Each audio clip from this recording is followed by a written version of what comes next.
We're going to take another peek at the final project. You can see that these three article tags are all lined up next to each other. And as I resize the window, they stay that way and automatically get bigger or smaller. How did this happen? Well, let's start off the same way as always, writing article, open and close curly brace, and just a note here, if you have multiple tags with the same name, like we do with the articles here, this will affect all of the articles on the page. The first property we'll use is one that you're familiar with at this point, and it's background. We'll make this have a white background, so RGB 255, 255, 255. Next, just like before, in order to have elements which would normally be on separate lines display inline, we'll need to use the float property.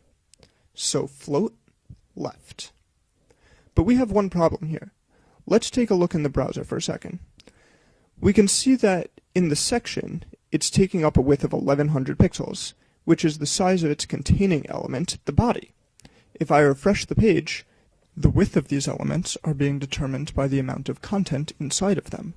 The first option you might think of is, okay, so we need to set the width to be 1/3 of 1100 pixels to make them all sit right. The problem with that is that if someone had a smaller window, then the body wouldn't be 1100 pixels. It will be the 95% that we set up as the maximum width. This means that we need to declare the articles to also be as a percentage. So 1/3 of 100% of the containing element would be 33.3%. So let's put that.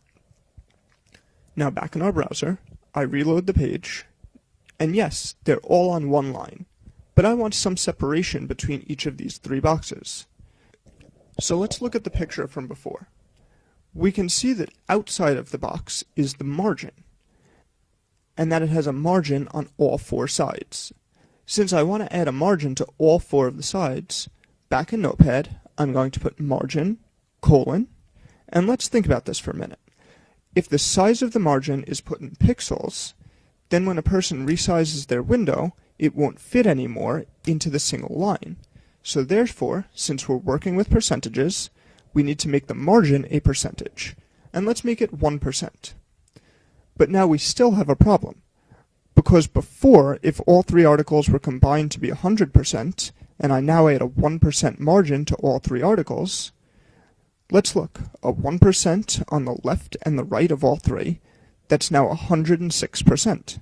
So again, they won't fit. So what we need to do is subtract 2% from the width. That's because there's 1% on the left and 1% on the right. This way, we're back at 100%. Let's save and reload in the browser. And I still don't like this, even though it's looking a little bit better. The words are all the way against the edge. So back in Notepad, let's add a padding. And since we're using percentages, let's continue with that. We'll give it a 1% padding to get the text off of the edge. But just like before, if we add 1% to the left and right, we need to subtract 2% from the width, now bringing it down to 29.3%. Save and refresh the browser. And now that's starting to look good. But I see a problem here. Since the height is automatically defined by the amount of content in the article, and this article has less content than the others, we should set a specific height so that they're all the same. Back in Notepad, height, and we'll make it 200 pixels. Before we reload the browser, I want to do one more thing. We have a white background for the articles and black text. I'm not a big fan of plain black text, so let's make it a little gray. So we'll just select the H3, because all of our H3s are inside of articles, and we don't have them anywhere else, so it doesn't need to be more specific. And we'll give it a color of RGB 45, 45, 45. Now let's come and select the P tags inside of the article tags, because we do have P as elsewhere, and let's make those have a color of RGB 75, 75, 75. And also, don't forget that we have a list inside of the second article, so we also need to make a rule for all the LIs. And we'll give them the same color as the P's as 75, 75, 75. Now let's refresh the browser, and now this is really coming together. Let's just finish up the footer in the next section.